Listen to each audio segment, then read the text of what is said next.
യേശുവിൻ സ്നേഹം ആ മഹൽ സ്നേഹം ആഹാ അതോർക്കുമ്പോൾ എന്തോരാനന്ദം.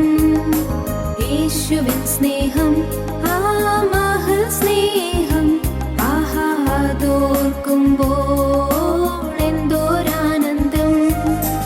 അബ്രഹാമിൻ ദൈവം ഏലിയാവിൻ ദൈവം ഈ പാപിയാകും എന്നെയുമേ തേടി വന്ന സ്നേഹം. അബ്രഹാമിൻ ദൈവം ഏലിയാവിൻ ദൈവം ഈ പാപിയാകും എന്നെയുമേ തേടി വന്ന സ്നേഹം. ഈ പാപിയാകും എന്നെയുമേ തേടി വന്ന സ്നേഹം. യേശുവിൻ സ്നേഹം ആ മഹൽ സ്നേഹം ആഹാ അതോർക്കുമ്പോൾ എന്തോരാനന്ദം.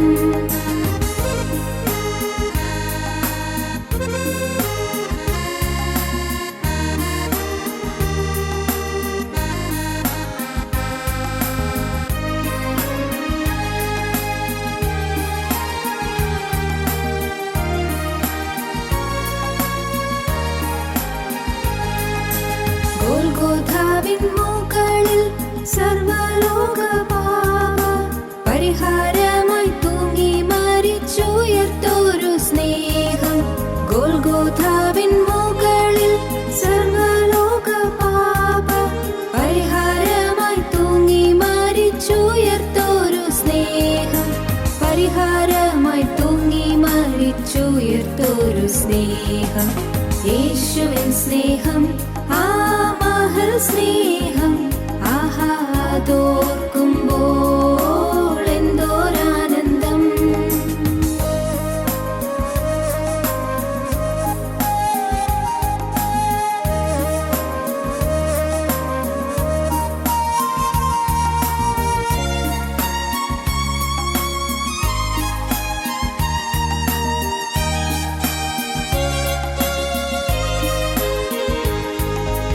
മശിഹയായി വന്നു മരണത്തെ ജയിച്ചു മനുഷ്യരെ മുറ്റും മാറ്റും ആ മഹൽ സ്നേഹം. മശിഹയായി വന്നു മരണത്തെ ജയിച്ചു മനുഷ്യരെ മുറ്റും മാറ്റും ആ മഹൽ സ്നേഹം. മനുഷ്യരെ മുറ്റും മാറ്റും ആ മഹൽ സ്നേഹം. യേശുവിൻ സ്നേഹം ആ മഹൽ സ്നേഹം ആഹാ അതോർക്കുമ്പോൾ എന്തോരാനന്ദം.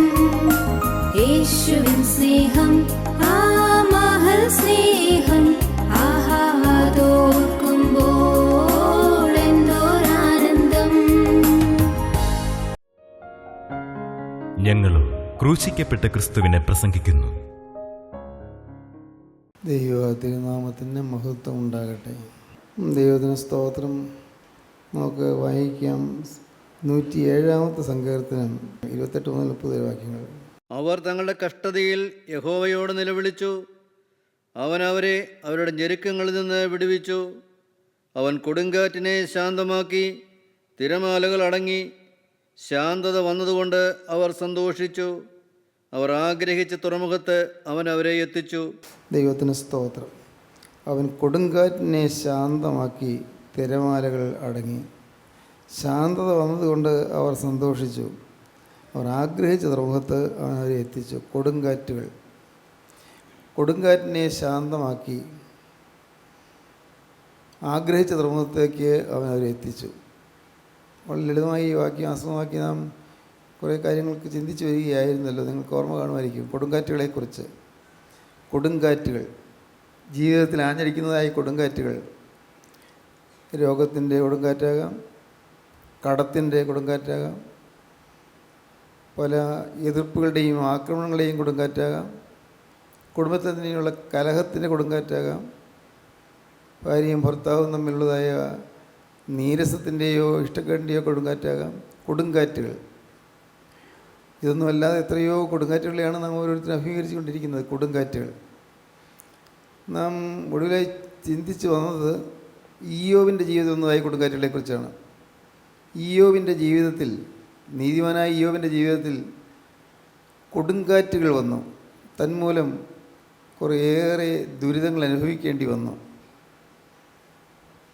ദ ടെമ്പസ്റ്റ് ഓഫ് ഡിസാസ്റ്റേഴ്സ്, അനർത്ഥങ്ങളുടെ കൊടുങ്കാറ്റ്, ദുരിതങ്ങളുടെ കൊടുങ്കാറ്റ്. The Tempest of disasters. വലിയ വലിയ ആപത്തുകൾ നമ്മൾ പലരും നേരിടുന്നുണ്ട്. ഇന്ന് മനുഷ്യ ജീവിതം ആപത്തുകളുടെ കൊടുങ്കാറ്റിൽപ്പെട്ട് ആടി ഉലയുകയാണ്. ആപത്തുകൾ, അത് പ്രകൃതിക്ഷോഭങ്ങളാകാം, അല്ലെങ്കിൽ ഭൂകമ്പങ്ങളാകാം, അതും അല്ലെങ്കിൽ വ്യക്തിപരമായ ജീവിതത്തിൽ വരുന്നതായ ദുരിതങ്ങളും യാതനകളും വേദനകളുമാകാം, രോഗങ്ങളാകാം, കൊടുങ്കാറ്റുകൾ. ഇയ്യോബിൻ്റെ ജീവിതത്തിൽ വന്നതായ കൊടുങ്കാറ്റുകൾ, അത് ഇയ്യോബിന് നൽകിയത് ഡിസാസ്റ്റേഴ്സാണ്. ഡിസാസ്റ്റർ എന്നുള്ള ഇംഗ്ലീഷ് പദത്തിൻ്റെ അർത്ഥം അനർത്ഥം, യാതന, ദുരിതം. ഈ ജീവിതത്തിൽ നമുക്കെല്ലാം ജീവിതത്തിൽ ദുരിതങ്ങൾ നേരിടേണ്ടിയുണ്ട്. ഓരോ മനുഷ്യ മനസ്സും വിങ്ങുകയാണ്. അത് നിങ്ങൾക്കറിയാമല്ലോ. മനുഷ്യ മനസ്സ് വിങ്ങുന്നു, ഉരുകുന്ന മനുഷ്യ മനസ്സ്. ഓരോരുത്തരുടെയും ജീവിതത്തിൽ വ്യക്തമായിട്ട് നമുക്ക് കാണാം എന്തുമാത്രം യാതനകളെയാണ് നാം ഓരോ ദിവസവും നേരിട്ടുകൊണ്ടിരിക്കുന്നത്. ഓരോ തരത്തിലുള്ളതായ മാരകമായ രോഗങ്ങൾ വന്ന് പിടികൂടുന്നു. ആ രോഗത്തിൻ്റെ ആക്രമണത്തിൽ മനുഷ്യർ നിരാശരായി കഴിയുന്നു, ആകുലപ്പെട്ടും ഭാരപ്പെട്ടും കഴിയുന്നു. ഈ കൊടുങ്കാറ്റുകളുടെ എല്ലാം ഇടയിൽ ശരിയായ വഴിയിൽ കൂടെ നമ്മെ നയിച്ച് ശാന്തമായ ശുഭകരമായ തുറമുഖത്ത് നമ്മെ എത്തിക്കുവാൻ കർത്താവായ യേശുക്രിസ്തു നമ്മുടെ ജീവിതത്തിലേക്ക് വരുന്നു എന്നുള്ളതാണ് നമുക്കുള്ള സന്തോഷം. ക്രിസ്തു നമ്മുടെ ജീവിതത്തിലേക്ക് വന്ന് കർത്താവ് കൊടുങ്കാറ്റുകളെ ശാന്തമാക്കി തരുന്നു. അത് നിങ്ങൾക്ക് ഓർക്കാം ഇല്ലേ? നിങ്ങളുടെ ജീവിതത്തിൽ ഡിസാസ്റ്റേഴ്സ് വലുതും വന്നവരുണ്ട്, പല അനർത്ഥങ്ങളും വന്നവരുണ്ട്. ഈ അനർത്ഥങ്ങളെല്ലാം വന്നപ്പോഴും ഒരത്ഭുത ശക്തി നമ്മെ നയിച്ച് നമ്മെ എത്തേണ്ടടുത്ത് എത്തിക്കുന്നു, സമാധാനം നമുക്ക് തരുന്നു. നമ്മൾ പലരുടെയും അനുഭവമാണ്. ഇയ്യോബിൻ്റെ ജീവിതത്തിൽ ഡിസാസ്റ്റേഴ്സ് അടിക്കടി വന്നു. ഇയ്യോബിൻ്റെ മക്കൾ നഷ്ടപ്പെട്ടു, ഇയ്യോബിൻ്റെ സ്വത്ത് നഷ്ടപ്പെട്ടു, മക്കൾ ഒഴിച്ചു കൂടിയിരുന്ന വീട് തകർന്നുപോയി. 7 ആൺമക്കളും 3 പെൺമക്കളുമുള്ള ഇയ്യോബിൻ്റെ ജീവിതത്തിൽ ഒന്നിനും കുറവില്ലായിരുന്നു. പൂർവ്വദിഗ്വാസികളിലൊക്കെയും ഏറ്റവും ധനികനായി സമ്പന്നനായിരുന്നു ഇയ്യോബ്. എന്നാൽ ഇയ്യോബിൻ്റെ ജീവിതത്തിൽ ഇതെല്ലാം വന്നിട്ട് ഇയ്യോബ് കുലുക്കമുണ്ടായില്ല. ഈ അനർത്ഥങ്ങളെല്ലാം കൊണ്ടുവരുന്നത് പിശാചാണ്, സാത്താനാണ്. നമ്മൾ ഓർക്കണം, നമ്മുടെ ജീവിതത്തിൽ ഏത് അനർത്ഥമുണ്ടെങ്കിലും അതിൻ്റെ പിന്നിൽ സാത്താൻ്റെ കൈയുണ്ട്. ഏത് അനർത്ഥമുണ്ടെങ്കിലും, ഏത് അപകടമുണ്ടെങ്കിലും, ഏത് രോഗമുണ്ടെങ്കിലും, കർത്താവ് പറഞ്ഞിട്ടുണ്ട് രോഗാത്മാവ് എന്ന് പറഞ്ഞിട്ടുണ്ടല്ലോ, രോഗത്തിൻ്റെ ആത്മാവ്.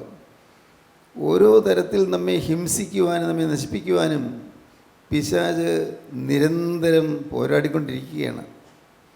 ഉണർന്നിരിപ്പീൻ, നിങ്ങളുടെ പ്രതിയോഗിയായ പിശാച് അലറുന്ന സിംഹം എന്ന പോലെ ആര് വീഴുകേണ്ടു എന്ന് തിരിഞ്ഞുറ്റി നടക്കുന്നു. വേദവസം പറയുന്നതാണ്. പത്രോസ്ലീഹ പറയും 1 പത്രോസ് 5-ാം അധ്യായത്തിൽ, ഉണർന്നിരിപ്പീൻ, നിങ്ങളുടെ പ്രതിയോഗിയായ പിശാച് ആര് വിഴുങ്ങേണ്ടു എന്ന് തിരിഞ്ഞു നടക്കുന്നു. ഇങ്ങനെ അവൻ ചുറ്റി നടക്കുകയാണ്. ആരെയാണ് വീഴിക്കാൻ കിട്ടുക? ആ കൂട്ടത്തിൽ നമ്മെ പിടികിട്ടുന്നു, നമ്മെ വീഴിക്കുന്നു, നമുക്ക് അനർത്ഥം വരുത്തുന്നു. സാത്താൻ അസൂയാലുവാണ്. ഇയ്യോബിന് ഉണ്ടായ ജീവിതത്തിലെ കൊടുങ്കാറ്റ്, ഒന്നാമത്തെ കൊടുങ്കാറ്റ് അനർത്ഥങ്ങളുടെ കൊടുങ്കാറ്റാണ്, ടെമ്പസ്റ്റ് ഓഫ് ഡിസാസ്റ്റേഴ്സ്. ഇത്രയേറെ ദുരിതങ്ങളൊക്കെ വന്നിട്ട് ഇയ്യോബ് തളർന്നില്ല. എന്തൊരു വലിയ ഭക്തിയാണത്! ഇത്രയേറെ ദുരിതങ്ങൾ, 10 മക്കൾ ഒരുമിച്ച് മരിക്കുന്നു, സ്വത്തെല്ലാം പോകുന്നു, വേലക്കാർ പോകുന്നു, ആടുമാടുകൾ പോകുന്നു, ദാസദാസന്മാർ പോകുന്നു, ഒട്ടകങ്ങളും കഴുത്തുകളും എല്ലാം അതിന് പിടിച്ചുകൊണ്ട് പോകുന്നു. ഇങ്ങനെയെല്ലാം വന്നു, കഷ്ടങ്ങൾ നഷ്ടങ്ങൾ അടിക്കടി വന്നു. ഇയ്യോബ് തളർന്നില്ല. വിശ്വാസിയായിരുന്നു ഇയ്യോബ്, നീതിമാനായിരുന്നു.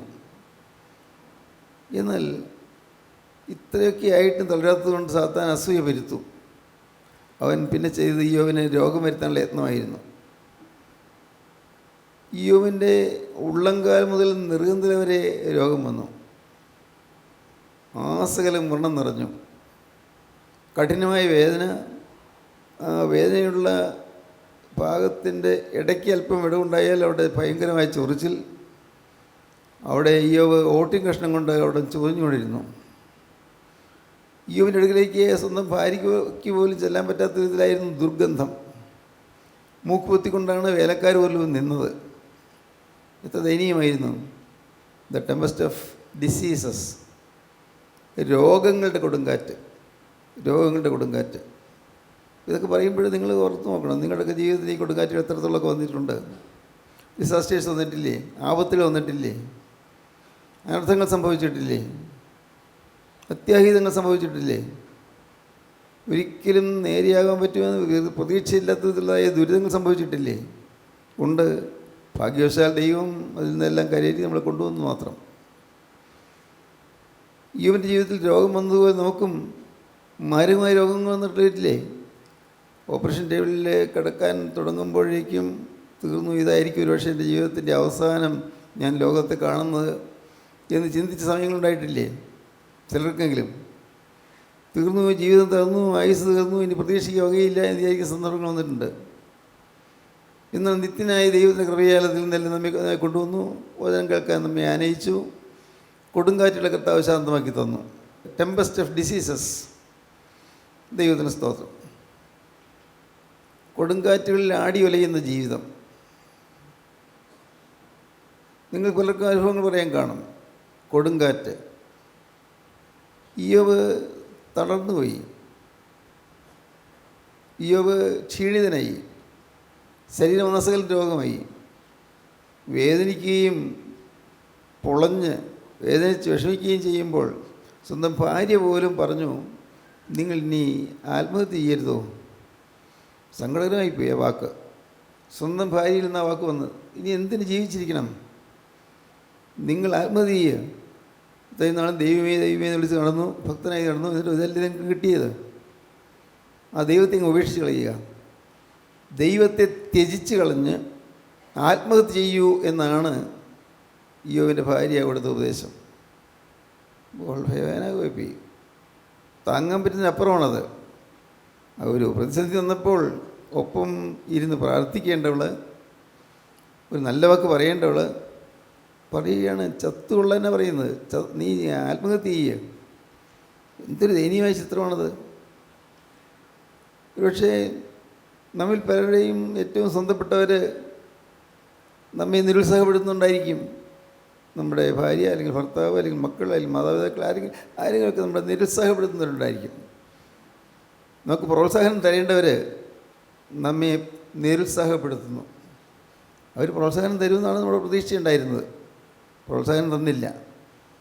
പ്രോത്സാഹനം തന്നില്ല മാത്രമല്ല, നിരുത്സാഹപ്പെടുത്തുന്നു. അതാണ് സങ്കടകരമായ കാര്യം. ദൈവത്തിന് സ്തോത്രം.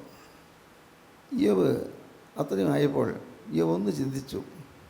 എനിക്ക് ഒരു ചെറിയ കൂട്ടായ്മയുണ്ടല്ലോ, ദൈവമക്കൾ. അതിൽ പ്രധാനമായിട്ട് ഒരു 3 പേരുണ്ട്. ശൂഹിനായ ബിൽദാദ്, നൈമാത്തിനായ സോഫർ, തേമാന്യനായ എലീഫസ്. ഈ 3 പേരുണ്ടല്ലോ.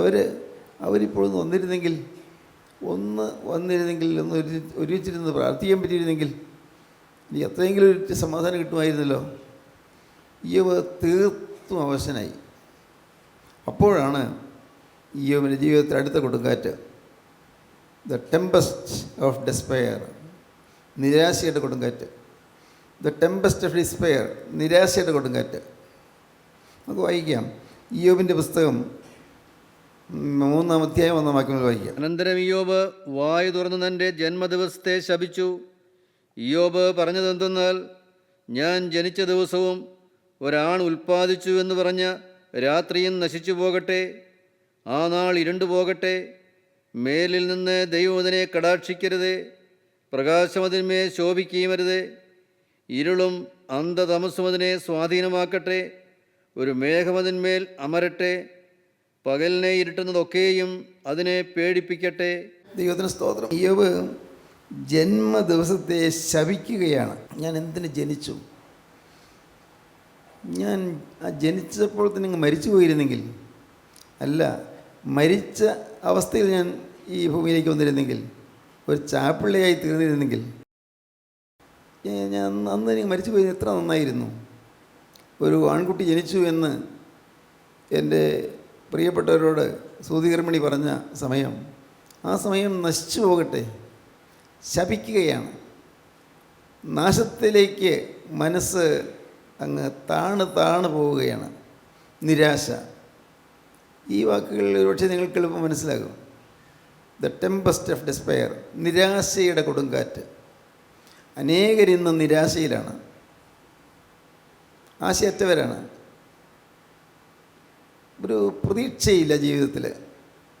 എങ്ങനെയെങ്കിലുമൊക്കെ കരേറി പോകാമെന്ന് വിചാരിച്ചപ്പോഴെല്ലാം എല്ലാം വാതിലും അടഞ്ഞു വരുന്നു. നിങ്ങളിപ്പോൾ നിങ്ങളുടെ ജീവിതത്തിലേക്ക് നോക്കൂ. നിരാശ വന്ന സമയങ്ങളുണ്ടായിട്ടില്ലേ? അല്ല, ഇപ്പോഴും നിരാശയില്ലേ? ഇപ്പോഴും നിരാശയോടുകൂടി മനസ്സ് മടുത്ത്, മനസ്സ് വിഷമിച്ചിരിക്കുന്നവരില്ലേ? എനിക്കൊരു നല്ല കാലം കിട്ടുകയില്ല, ഇനിയൊരു നല്ല കാലം ഉണ്ടാവുകയില്ല, ഒരു ശുഭകാലം പ്രതീക്ഷിക്കാനില്ല, എൻ്റെ ജീവിതം തീർന്നു, എൻ്റെ എല്ലാ പ്രതീക്ഷകളും മങ്ങി, അങ്ങനെ ചിന്തിക്കുന്ന എത്രയോ ആളുകളുണ്ട്. നിരാശയല്ലേ ഇന്ന് വാസ്തവത്തിൽ മനുഷ്യജീവിതത്തെ ഇന്ന് നശിപ്പിച്ചുകൊണ്ടിരിക്കുന്ന ഒരു വലിയ ഭീകര ശത്രു? നിരാശ. നാം പ്രതീക്ഷിക്കുന്നത് പോലെ കാര്യങ്ങൾ നടക്കാതെ വരുമ്പോൾ ഉണ്ടാകും നിരാശ. അപ്പോഴാണ് നമ്മൾ സ്വയം കോപിക്കുന്നത്, തന്നോട് തന്നെയാണ് കോപിക്കുന്നത്. ആ സ്വയം കോപത്തിൽ നിന്നാണ് തന്നോട് തന്നെ ശപിക്കുന്നത്, തന്നെ ശപിക്കുകയാണ്. മറ്റുള്ളവരോടും കോപം വരും. മറ്റുള്ളവർ പക്ഷേ നമ്മളോട് സഹതാപത്തോടെ പെരുമാറിയാൽ അതും കോപം. അവർ നമ്മളെ സ്നേഹിക്കുകയും നമുക്ക് സാന്ത്വനം തരികയും ചെയ്യാതാൽ അപ്പോഴും കോപം. അതെന്തിനാണ് കോപിക്കുന്നത്? നിരാശ കൊണ്ടാണ്. ഈ നിരാശയിൽ തകർന്നു പോയ ജീവിതങ്ങൾ, ദൈവത്തിന് സ്തോത്രം. നിങ്ങൾക്ക് ഓരോരുത്തർക്ക് ചിന്തിക്കാം, നിരാശയായിരുന്നോ ഇതുവരെയുള്ള ജീവിതത്തിൽ നിങ്ങളുടെ ആകത്തുക എന്തായിരുന്നു? പ്രതീക്ഷകൾ അസ്തമിച്ചു പോയതുള്ളതായ ദുഃഖവും ദുരിതവും വേദനയും ഹൃദയത്തെ കാർന്ന് തിന്നുന്ന അവസ്ഥയായിരുന്നുവോ? ദൈവത്തിന് സ്തോത്രം. നിരാശ.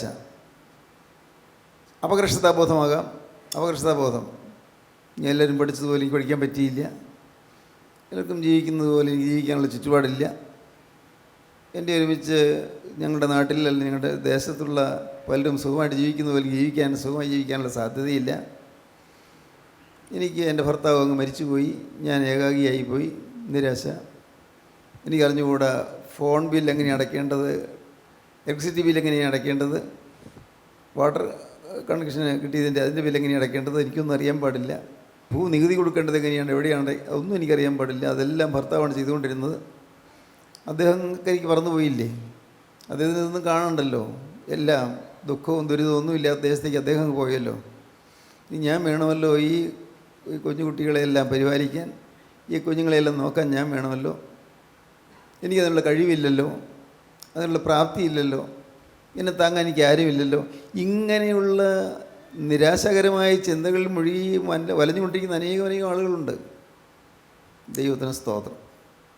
പ്രിയപ്പെട്ടവരെ, ഈ നിരാശ എന്ന് പറയുന്ന ഒരു ഭീകര ശത്രു നമ്മുടെ തൊട്ടടുത്ത് നിൽക്കുന്നുണ്ട്. നിങ്ങൾ മനസ്സിലാക്കണം.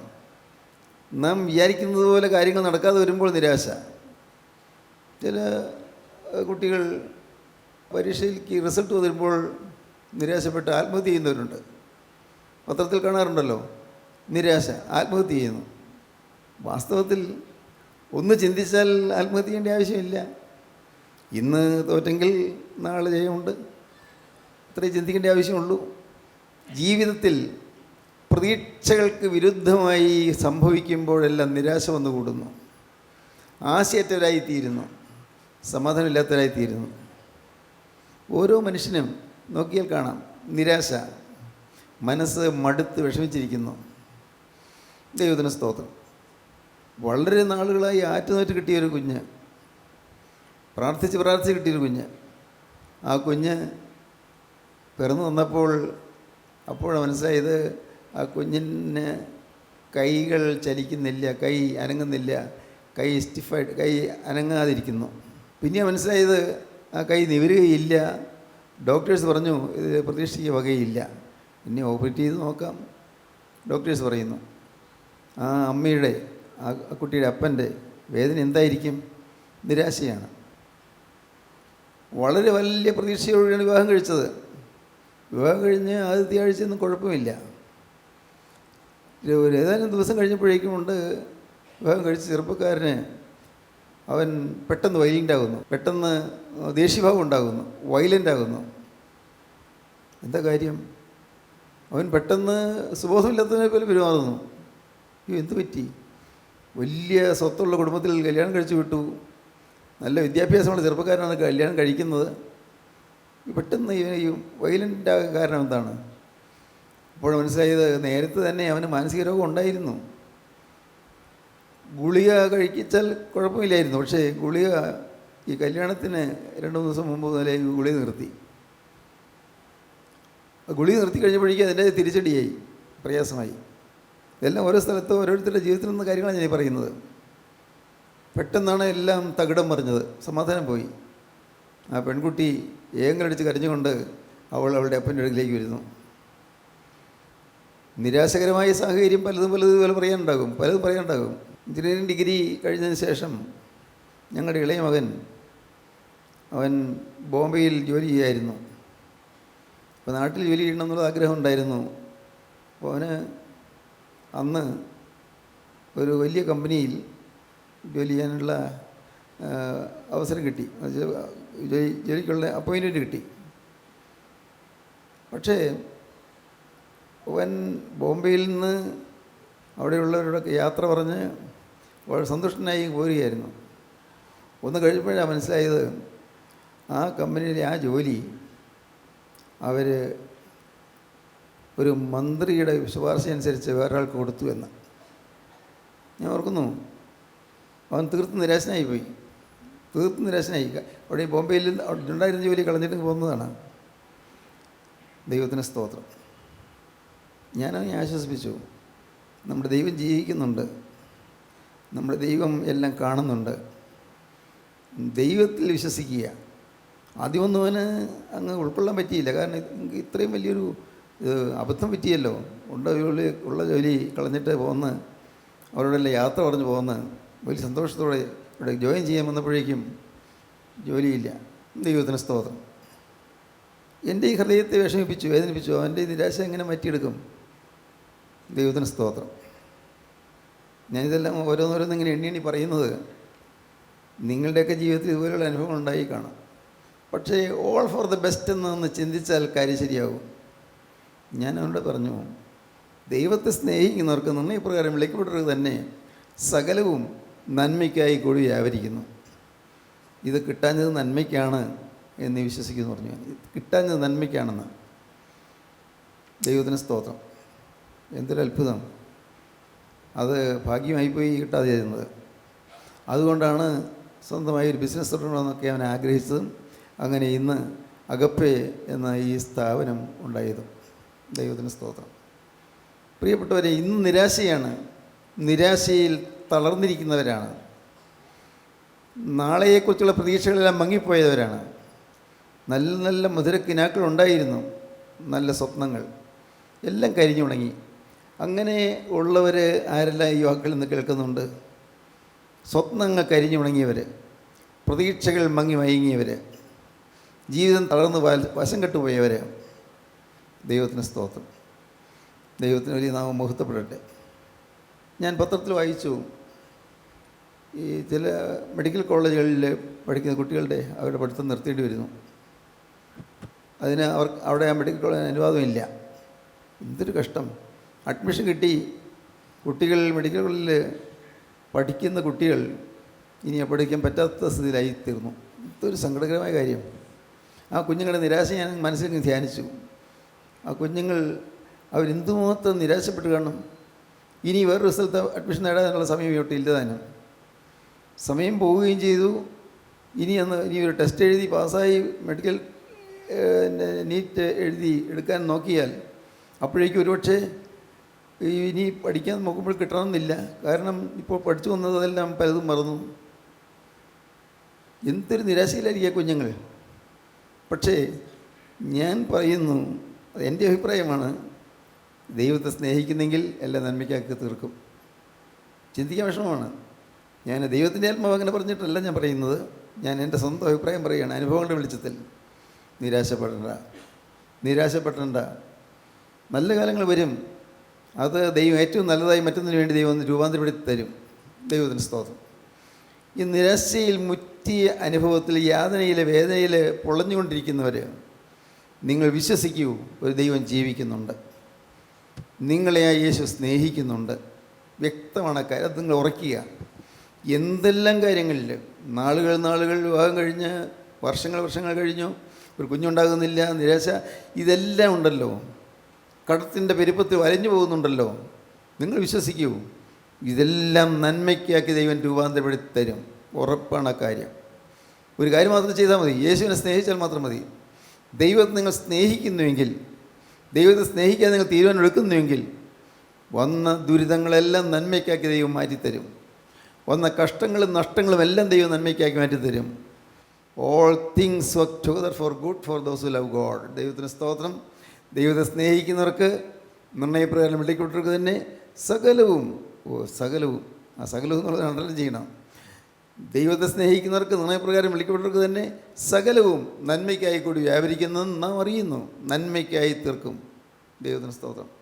ഇപ്പോൾ ഈ നന്മ എന്താണെന്ന് അറിയുന്നില്ല, പക്ഷേ നന്മയ്ക്കാക്കി തീർക്കും. അതാണ് വിശ്വാസം എന്ന് പറയുന്നത്. എൻ്റെ ദൈവത്തിൻ്റെ വചനത്തിൽ നിങ്ങൾ പറഞ്ഞിട്ടുണ്ട്, ഞാൻ ദൈവത്തെ സ്നേഹിക്കാൻ തീരുമാനിച്ചിരിക്കുകയാണ്. ഇനി ലോകസ്നേഹം വിട്ട് ഞാൻ ദൈവത്തെ സ്നേഹിക്കാൻ തീരുമാനിച്ചിരിക്കുന്നു. ഞാൻ പുതിയ മനുഷ്യനാകാൻ തീരുമാനിച്ചിരിക്കുന്നു.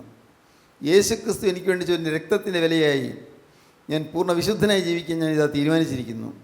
മനസ്സിനൊരു പാവം വരാതെ ജീവിക്കാൻ ഞാൻ തീരുമാനിച്ചിരിക്കുന്നു. എൻ്റെ ജീവിതം ഞാൻ ക്രിസ്തുവിൻ്റെ കൈകളിലേക്ക് കൈമാറുകയാണ്. ഈ ജീവിതത്തിൽ ഇനി എനിക്ക് അവകാശമില്ല. ഈ ജീവിതത്തിന് മുഴുവൻ അവകാശം യേശുക്രിസ്തു ഞാൻ കൊടുത്തിരിക്കുകയാണ്. യേശുക്രിസ്തുവിനെ സ്നേഹിക്കാൻ ഞാൻ ഇതാ എൻ്റെ ജീവിതം വേർതിരിച്ചിരിക്കുകയാണ്. അങ്ങനെ നിങ്ങൾക്കൊരു തീരുമാനം എടുക്കാൻ പറ്റുമോ? കാണാം അത്ഭുതങ്ങൾ. ദൈവത്തിന് സ്തോത്രം. ഒരിക്കലും നിരാശപ്പെടരുത്. ദ ടെമ്പസ്റ്റ് ഓഫ് ഡിസ്പെയർ, നിരാശയുടെ കൊടുങ്കാറ്റ്. നിരാശയുടെ കൊടുങ്കാറ്റിൽ നിങ്ങൾ ആടി ഉലയാൻ നിങ്ങൾ വിട്ടുകൊടുക്കരുത്, നിങ്ങൾ സമ്മതിക്കരുത്. ദൈവത്തിന് സ്തോത്രം. ദൈവങ്ങളിലേക്ക് നിങ്ങൾ ഏൽപ്പിക്കൂ. കർത്താവോട് പറയൂ, കർത്താവേ, ഞാൻ നിരാശപ്പെടുന്നില്ല, എല്ലാം നന്മയ്ക്കാക്കി മാറ്റാൻ നിനക്ക് കഴിയും, ഞാൻ വിശ്വസിക്കുന്നു കർത്താവേ, നിൻ്റെ തൃക്കരയിൽ നീട്ടണമേ. നിങ്ങൾ പ്രാർത്ഥിക്കൂ. ജീവനുള്ള ദൈവമേ, കരുണയുള്ള കർത്താവേ, ഇന്ന് അടിയങ്ങളുടെ മധ്യത്തിലേക്ക് അവിടെ നിന്ന് കടന്നു വന്നതിനായി നന്ദിയോടെ സ്തോത്രം. അർഹിക്കാത്ത അനുഗ്രഹങ്ങൾ തരുന്നതിനായി നന്ദിയോടെ സ്തോത്രം. ഞങ്ങളെ യോഗ്യരെങ്കിലും ഞങ്ങളെ ചേർത്തണപ്പാൻ തിരുമനസ്സായതിനായി നന്ദിയോടെ സ്തോത്രം. അപ്പോൾ ഈ മക്കളെല്ലാവരെയും അനുഗ്രഹിക്കണമേ. എൻ്റെ കരുണയുള്ള കർത്താവേ, തീരുമാനങ്ങൾ എടുത്തവരുടെ മേൽ തൃക്കരം വയ്ക്കണമേ. ഭാരങ്ങൾ അകറ്റണമേ, രോഗങ്ങൾ മാറ്റണമേ, സമാധാനം നൽകണമേ. ജീവിതത്തിൽ നേരിടുന്നതായ പ്രശ്നങ്ങൾക്കൊരു പരിഹാരം കൊടുക്കണമേ കർത്താവേ. ബാധകളും ബന്ധനങ്ങളും അകറ്റണമേ, കുടുംബ സമാധാനം നൽകണമേ. എല്ലാവരെയും ശോഭനമായ ജീവിതം നയിക്കാൻ യോഗ്യരാക്കി തീർക്കണമേ. അവിടുത്തെ രണ്ടാമത്തെ വേണ്ടി ഞങ്ങളെല്ലാവരെയും ഒരുക്കണമേ. യേശു ക്രിസ്തുവിൻ്റെ മഹത്വപൂർണ്ണമായ നാമത്തിൽ പ്രാർത്ഥിക്കുന്ന കൃപയോടെ കേൾക്കണമേ. ആമീൻ. ഹല്ലേലൂയ.